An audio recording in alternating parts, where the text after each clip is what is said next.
Selamat berjumpa dengan saya, Pak Leo, dalam video pembelajaran informatika. Saya adalah guru informatika dan TIK di SMP Bakti Mulya Wonosobo. Informatika mengantarkan anak-anak muda memasuki abad ke-21 dengan memberikan keterampilan berpikir abad ke-21, yaitu berpikir kritis, kolaborasi, komunikasi, dan kreatif. Dalam kurikulum Merdeka, anak diberi kemerdekaan atau kebebasan untuk memilih media belajarnya. Nanti saya akan memberikan dua macam media belajar, yaitu dalam bentuk video dan dalam bentuk teks.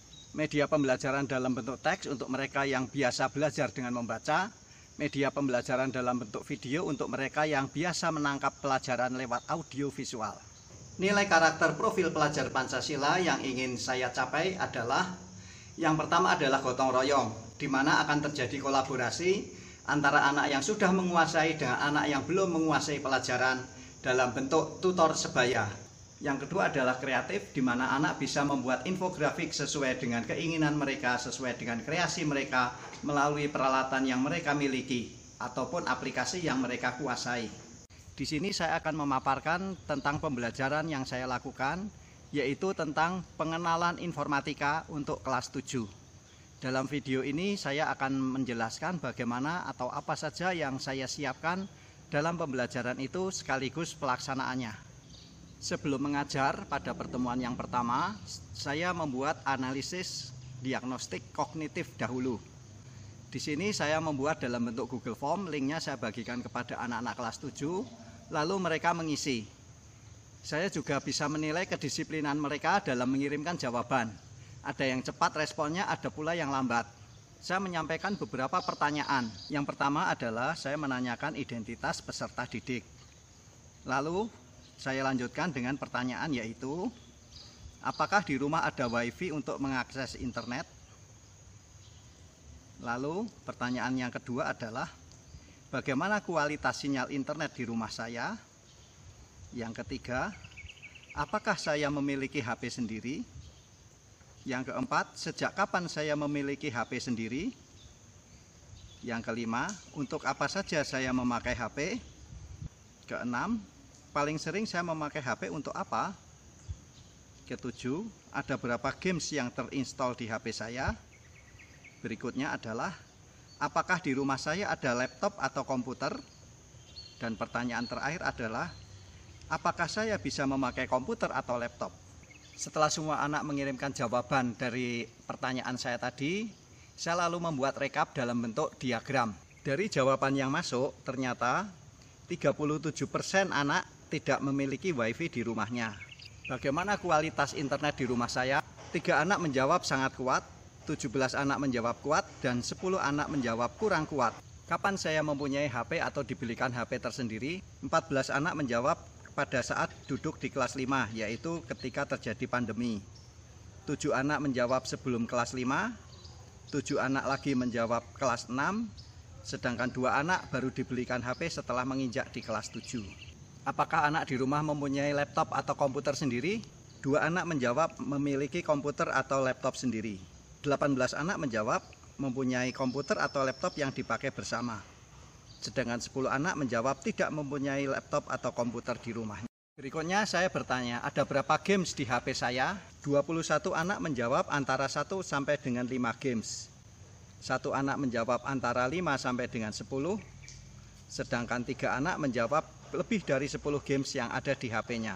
Uniknya ada 5 anak yang menjawab tidak ada games di HP-nya sama sekali. Nah, pertanyaan terakhir ini berkaitan dengan proses pembelajaran selanjutnya. Pertanyaannya adalah, apakah saya sudah bisa memakai komputer? 21 anak menjawab bisa memakai komputer atau laptop, sedangkan 9 anak menjawab belum bisa memakai komputer atau laptop sama sekali.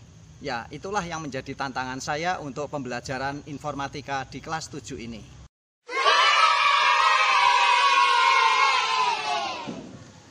Siap gerak.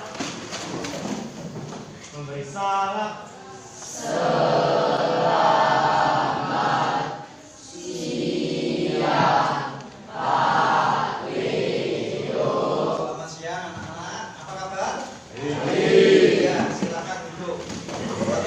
Semangat ya.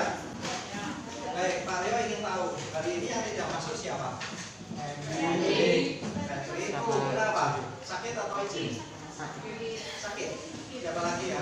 Yuyun. Yuyun kenapa? Sakit juga. Hari ini adalah pertemuan pertama kita di pelajaran informatika. Kita sudah berkenalan pada waktu MPLS kemarin ya. Ya. Saya kemarin memberikan link untuk diisi, yaitu survei diagnostik untuk mapel informatika. Mapel informatika ini mapel yang baru. Apakah di SD ada informatika? Tidak ada.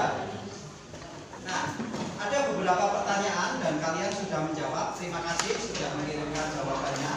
Ada yang mengirim kemarin, ada juga yang tadi pagi baru masuk. Tapi tadi pagi Pak Tio sempat membuat rekapnya dan rekapnya cukup bagus. Ini sudah saya print ini tadi pagi. Ya, baru saja saya print ini. Nah, kalau kalian melihat gambar ini, menurut kalian bagaimana? Jelas, apalagi? Berwarna cerah. Berwarna cerah, apalagi? Bagus, baik, menarik. Baik, pertama Pak Leo ingin bertanya dulu. Siapakah yang lebih suka menerima pelajaran dengan cara membaca? 1, 2, 3, 4, 5, 6. Baik, terima kasih. Yang lainnya, apakah lebih suka melihat audio visual dalam bentuk video?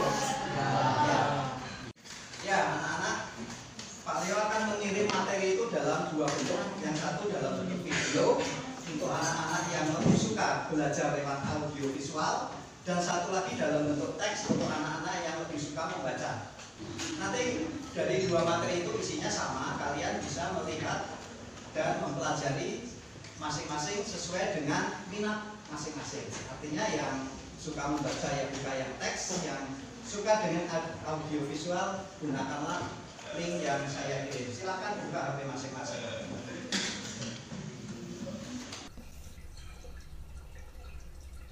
Informasi dan komunikasi. Kadang-kadang kita ingin membagikan informasi ini kepada orang lain, dan kita pun ingin mendapatkan informasi dari orang lain.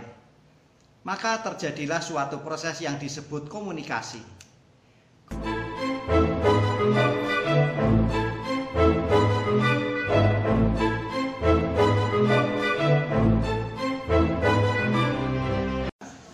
Baik, sekarang saya ingin bertanya. Tadi kalian sudah mempelajari materi tentang data, informasi, dan apa satunya? Komunikasi. Nah, sekarang Pak Leo akan bertanya. Yang dimaksud dengan informasi itu apa? Data yang sudah diolah. Kalau komunikasi apa? Proses pertukaran. Oh ya. Pertukaran informasi dari satu orang ke orang yang lain. Bisa juga kelompok orang yang lain, ya. Baik. Nah, informasi yang kita sampaikan itu alangkah baiknya dibuat dalam bentuk yang menarik. Salah satu bentuk menarik dari informasi itu apa yang disebut dengan infografik. Tadi saya sudah menunjukkan yang namanya diagram itu, yaitu salah satu infografik. Kalian bisa memberi contoh infografik yang lain, misalnya apa? Poster, apalagi? Banner, ya, itu termasuk infografik, apalagi? Baliho, ya. Oke, infografik. Nah, di sekolah kita ada banyak sekali infografik. Baik yang di kelas ini, di luar, misalnya di halaman sekolah, di pintu masuk, itu ada banyak infografik. Pak Leo akan memberi tugas kepada kalian. Setelah ini kalian bisa keluar, lalu buatlah di buku catatan tabel sebagai berikut ya. Kita buka bukunya, ambil penggaris, lalu saya diktekan ya. Nah, anak-anak, kalian sudah mencatat tabel itu ya. Jadi ada infografik tentang apa, di mana, dan apa pendapatmu. Pendapat itu bisa baik, bisa jelek. Pendapat yang baik misalnya gambarnya menarik, informasi yang disajikan lengkap. Yang kurang baik apa? Mungkin saja gambarnya kurang menarik, penempatan tulisan dengan warna latar belakangnya tidak sesuai sehingga tulisan sulit dibaca. Ada kan? Ya. Baik, sekarang kalian boleh membawa buku dan alat tulis. Kita akan keluar berburu apa? Infografi. Ya, silakan keluar. Saya minta kalian masing-masing membuat 4 saja. Banyak loh 4. Kita keluar.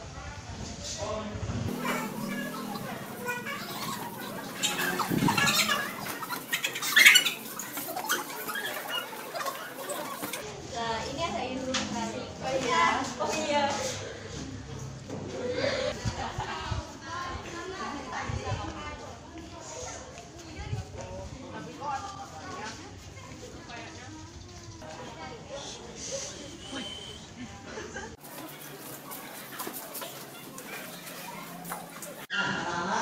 Sudah membuat catatan tentang infografik yang ada di sekolah ini ya.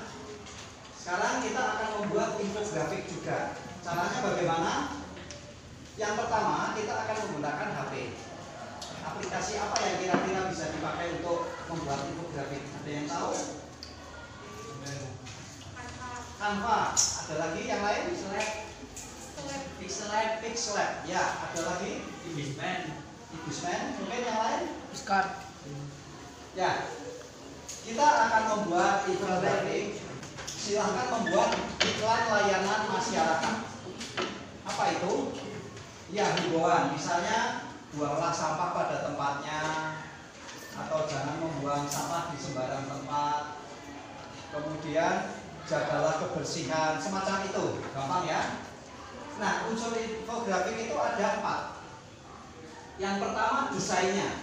Desain itu menyangkut segalanya tentang infografik itu. Yang kedua adalah unsur tulisan, perbedaan font atau tulisan itu dengan latar belakang itu warnanya juga berpengaruh. Unsur yang ketiga adalah gambar. Infografik, grafik itu kan gambar. Jadi harus ada info dalam bentuk tulisan dan ada gambar untuk grafiknya. Yang terakhir ada yang tahu apa? Tata letak atau layout, kemudian ada gambar atau grafik, ada tulisan atau informasi. Satu lagi yaitu warna. Nah, jadi kalian bisa melihat atau memilih warna apa yang paling sesuai untuk tulisan maupun latar belakangnya. Latar belakangnya boleh dalam bentuk foto, ya. Silakan kalian buka HP. Bagi yang belum mempunyai aplikasinya bisa menginstal dulu. Baik, anak-anak, kalian sudah menginstal aplikasi yang ada di HP kalian. Sekarang silakan buka. Sudah menentukan belum temanya? Sudah ya? Oke, yang gampang apa? Jagalah kebersihan, buanglah sampah, atau yang lain, terserah kamu deh ya. Nanti silakan buat. Kalau belum bisa, saya yakin teman-teman kamu ada yang sudah bisa.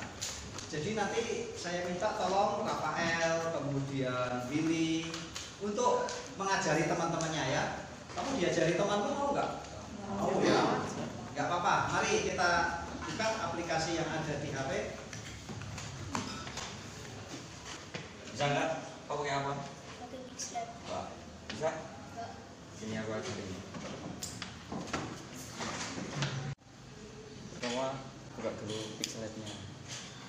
Terus, kalau mau bikin apa-apa mesti cari backgroundnya dulu. Kalau udah, kasih judulnya.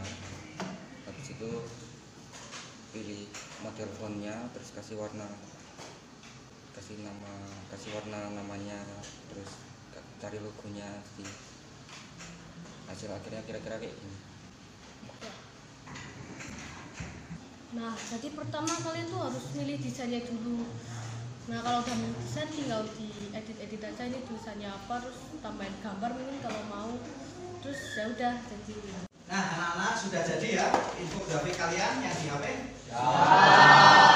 Bagus? Bagus. Apakah kalian puas dengan hasilnya? Puas. Baik. Kita akan belajar menggunakan komputer untuk membuat infografik. Pastinya lebih seru di komputer itu, ya. Oke, sekarang kita semua akan menuju ke lab komputer. Kita akan belajar di lab komputer. Mari kita ke lab komputer.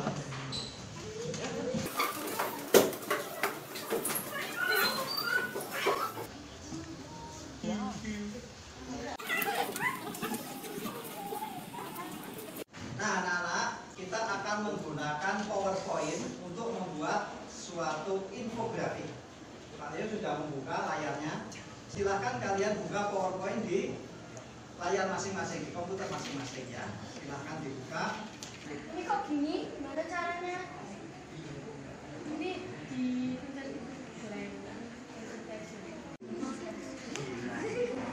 Ya anak-anak sudah jadi ya, Pak Leo sudah memberi contoh. Ada gambar, ada tulisan, dan ada latar belakangnya. Sementara sederhana dulu, kalian bisa membuat yang lebih bagus lagi. Kalian bisa browsing, cari di internet gambar-gambar yang sesuai dengan tema pesan yang ingin kalian sampaikan. Baik, sementara pelajaran ini saya kira cukup ya, Pak Leo cukupkan dulu. Kita akan melakukan refleksi bersama. Ya, anak-anak, kalian boleh mematikan komputer sekarang sambil menunggu komputernya mati. Pak Leo ingin bertanya, pelajaran apa yang kalian dapatkan pada hari ini? Apa yang tadinya tidak tahu menjadi tahu? Coba, Indah. Dari pelajaran hari ini saya menjadi tahu cara membuat infografik. Kanji, apa yang kamu dapatkan lewat pembelajaran hari ini? Dari pembelajaran hari ini saya mendapatkan pembelajaran untuk membuat suatu slideshow. Ma, apa yang kamu dapatkan hari ini? Bisa membuat infografik. Menurut kamu bermanfaat enggak? Iya. Anak-anak, semua komputer sudah dimatikan ya. Baik, hari ini tadi kita sama-sama mempelajari tentang infografik. Kalian nanti bisa mengirim infografik yang sudah kalian buat di HP itu ke Pak Leo ya. Mungkin ada yang belum selesai kan tadi? Ya silakan kamu selesaikan di rumah. Lalu kirim ke Pak Leo dalam bentuk foto atau file formatnya adalah JPG saja ya. Oke, pertemuan kita akan kita akhiri. Sebentar lagi sudah bel pulang ya. Baik, kita persiapkan nanti. Kita akan tutup pertemuan ini dengan doa penutup. Mari kita berdoa.